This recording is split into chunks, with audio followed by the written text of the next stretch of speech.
তারুণ্যের সমাবেশ, অর্থাৎ তারুণ্যের অধিকার প্রতিষ্ঠার যে সমাবেশ, সেটা কি এই জায়গায় আছে নাকি নির্বাচন কেন্দ্রিক যে বিএনপির দাবি? অর্থাৎ আজকের এই সমাবেশেও বিএনপি যেটা বলেছে যে নির্বাচন নিয়ে হেলাফেলা চলবে না, মানে কোন জায়গাটা আসলে গুরুত্ব দিয়ে এই সমাবেশকে আপনি মূল্যায়ন করবেন?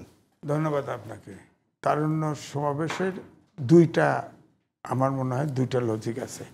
একটি হচ্ছে তরুণদের একটা সংগঠন আছে, তাদেরকে জানান দেওয়া তোমাদের চাইতে আমাদের তরুণ বেশি আছে। আর একটা হচ্ছে সমাবেশে গিয়ে নেতারা বক্তব্য দিয়ে আসলে মূল কথা হচ্ছে নির্বাচন দিতে হবে এবং সেটা ডিসেম্বরের মধ্যে। এই দুটো হলো মুখ্য। আর আমার আরেকটি তরুণ যে পক্ষ আছে, মানে সেটি আসলে বিএনপি চ্যালেঞ্জ বোধ করছে কিনা, মানে আপনি যে কারণে বললেন আর কি। না, চ্যালেঞ্জ বোধ করার কারণ নাই। কারণ আমি তাদের বড় একদম শীর্ষ নেতার সাথেও এই গত পরশুদিন আমি তার মনোভাব যেটা দেখেছি, তাতে তারা হিসেবে নেই। কারণ তারা কেমোথেরাপি খেয়ে আস্তে আস্তে ছোট হয়ে যাচ্ছে, নির্বাচন পিছাচ্ছে শক্তিশালী হওয়ার জন্য। এবং এই নির্বাচন ডক্টর মোহাম্মদ ইউনূস যে টার্গেট দিয়েছে, সেই টার্গেট মতো যদি নির্বাচন হয় তাহলে এরা কেমোথেরাপি খেয়ে ছোট্ট হয়ে যাবে, এরা আর ইলেকশনে যাইতেও পারবে কিনা সন্দেহ আছে। তো সুতরাং আমি বলবো যে যেটা আপনি বললেন নির্বাচন সংস্কার, দেখেন সংস্কার ব্যাপারটা হচ্ছে সংস্কার লাগে না আপনার যদি গণতান্ত্রিক সাংস্কৃতিক চর্চা থাকে। সেই চর্চাটা ব্যক্তি মানুষের ভিতরেও এখন নাই, রাজনৈতিক দল তো দূরের কথা, আপনার আমার মধ্যেও নাই। আপনি দেখেন তো, আমরা তো ওয়েস্টমিনিস্টার সিস্টেমের গণতন্ত্রে বিশ্বাসী। ওখানে রাজা আছে না, রাজা কিন্তু পাওয়ারফুল, গভর্নমেন্ট ভেঙে দিতে পারে।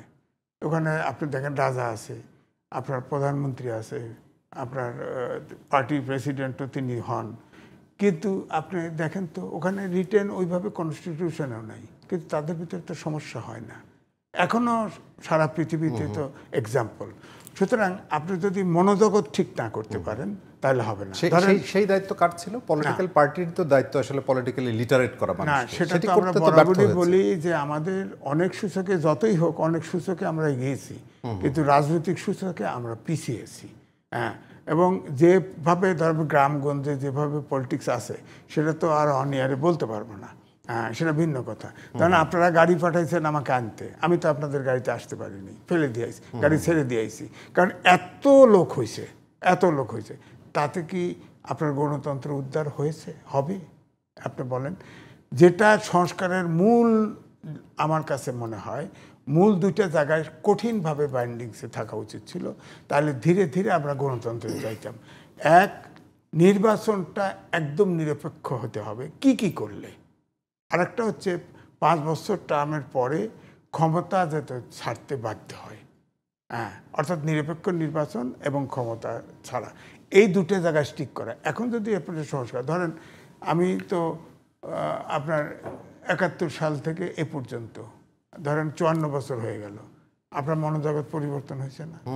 এটা কি দিয়ে পরিষ্কার করবেন বলেন?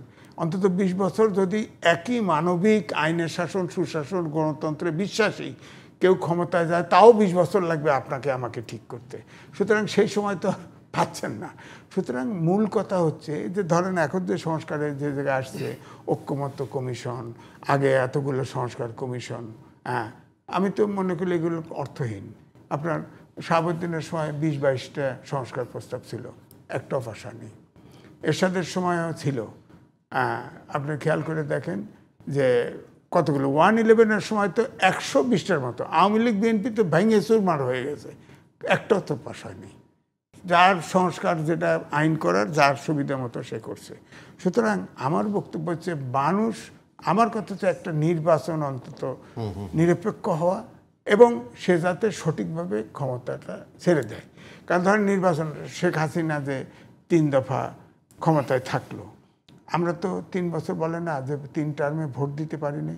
ভোট দেওয়ার যদি নিরপেক্ষতা থাকতো তাহলে তো শেখ হাসিনাকে আউট করে দিত। জনগণ তো সেই সুযোগ পায় নাই। সুতরাং সেই সুযোগটা সৃষ্টি করতে হবে আইনের বাইন্ডিংসে পারেন যে, মানে সেটি যদি হয় তাহলে অন্য কিছু অটোমেটিক হয়ে যাবে। এই তো না, আপনি একবারে হবে না, এটা হয়তো অন্ততপক্ষে 2-4-10 বছর 5বার চেঞ্জ করতে আস্তে আস্তে হবে।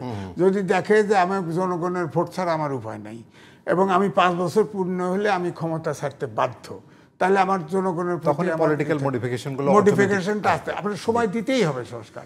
আর এখন যে সংস্কার ডক্টর মোহাম্মদ ইউনূস করতেছে এটা হলো ক্ষমতায় থাকার জন্য সে নানান রকম ছল ছুতা আগা পেছা এগুলি করতেছে, এটা সংস্কারের উদ্দেশ্য। আমরা